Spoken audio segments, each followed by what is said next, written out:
নোয়াখালীর ভিতরে এটা কোন জায়গা কে বলতে পারবেন একটু বলেন তো? অনেক কষ্ট পরে এখানে আসলাম, হাঁটতে তো অনেক কষ্ট হচ্ছে। রেল লাইনের দৃশ্যটা অনেক সুন্দর লাগতেছে, সবুজ গাছ ঘাস অনেক দারুণ লাগতেছে।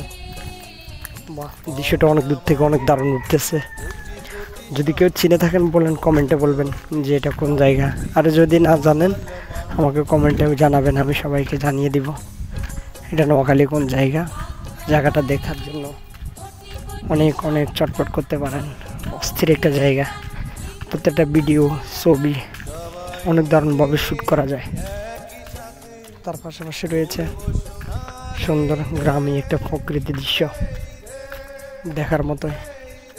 কিছুক্ষণের ভিতরে দেখাবো গ্রামের সেই দৃশ্যটা, দেখলেই ভালো লাগবে। দুই পাশে, ডান পাশে রেললাইনের পাশে একটা রাস্তা আছে হাঁটা চলা করার জন্য। আর বামে দেখেন, বামের দৃশ্যটা অনেক সুন্দর লাগতেছে, সবুজ মিলিয়ে ঘাস অনেক দারুণ, ছোটো ছোটো গাছপালা অনেক দারুণ লাগতেছে। কিছুক্ষণ পরে দেখাবো একটা ব্রিজ, ওই ব্রিজটা দেখতে আরও সৌন্দর্য, বুঝছেন? ব্রিজটার আকর্ষণ দেখতে আপনারা পাশে থাকুন, ভিডিওটা শেষ পর্যন্ত দেখুন।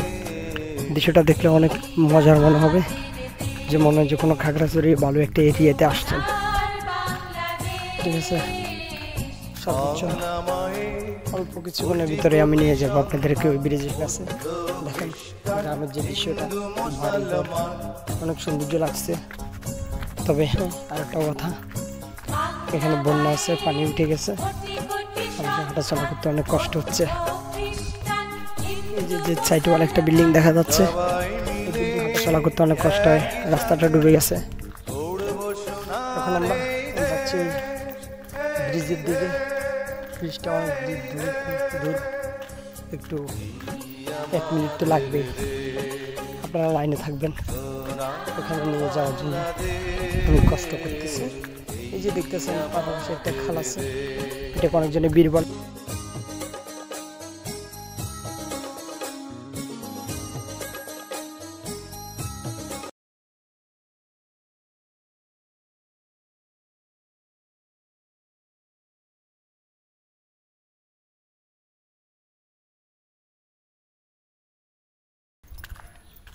আমি দেখছেন, আমি এখনো এখানে আসছি,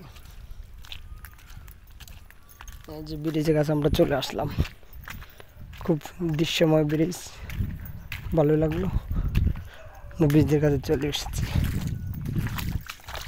বাস জটিল লাগতেছে, সেই অঞ্চল এত দারুণ লাগতেছে ব্রিজটাকে বলার বাইরে।